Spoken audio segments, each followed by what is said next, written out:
যে আল্লাহর কাছে সবচেয়ে প্রিয় ইবাদত হলো আল্লাহর ভয়ে চোখের এক ফোঁটা পানি, রাতের অন্ধকারে দিনে একাই নির্জনে আল্লাহর ভয়ে এক ফোঁটা চোখের পানি, আমার পাপ হয়েছে তুমি আমাকে মাফ করো, এই বলে যে আপনি কান্নাকাটির ভাব দেখে যে একটু এক ফোঁটা চোখের পানি বের করলেন, এইটি আল্লাহর কাছে সবচেয়ে বেশি প্রিয়, সবচেয়ে বেশি।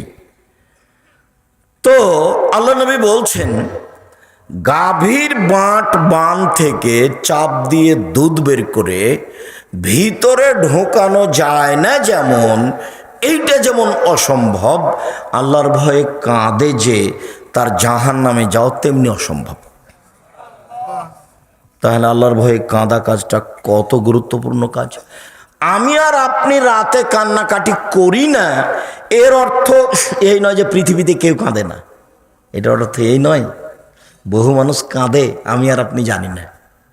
আমি আর আপনি তো দোকানে আড্ডা পিটি, রাত 2টা 1টা পর্যন্ত বসে থাকি, ল্যাংটা মেয়ে দেখি, চক্ষু ঠান্ডা করি, কলিজা ঠান্ডা করি, জানটা সহাত করি। আর এইসব বোকা ছেলেগুলো বড় মোবাইল রেখেছে, ওই ঘরে ওর বোন দেখছে ল্যাংটা মেয়ে, ওই ঘরে দেখছে ওর বাপ ওই ঘরে দেখে, ওর মা ওই ঘরে দেখে, গোটা পরিটা কুকুর শ্রীগালের মতো, পশু প্রাণীর মতো, গরু ছাগলের মতো।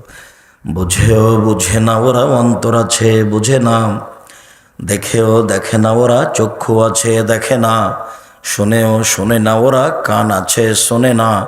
উলাইকা কাল আনাম, তারা পশু প্রাণীর মতো, তারা গরু ছাগলের মতো, তারা কুকুর শ্রীগালের মতো, বল হমাজাল, বরং তার চেয়ে খারাপ। আল্লাহ বলছে মানুষ পশু প্রাণীর মতো, গরু ছাগলের মতো, কুকুর শ্রীগালের মতো। এই ছেলে, এই শোনো, তোমার আব্বা যে মসজিদ থেকে বের হয়ে দোকানে বসে যে এভাবে টুপি মাথায় দিয়ে দেখছে ল্যাংটা মেয়েটা, তো তোমার আব্বাকে বলে দেখো তো, আব্বা আপনাকে কেমন লাগে? আব্বা আপনি ভালো মানুষ, দেখি তোমার আব্বা কি বলে, বলেই দেখো। আমাদের এই এলাকাতে নতুন নোংরা অভ্যাস হয়েছে, ঘন্টার ঘন্টা দোকানে বসে আছে। আমরা তো কই জীবনে একদিন বসি না, একদিন 1 মিনিটও নয়, আমার জীবনে কোনো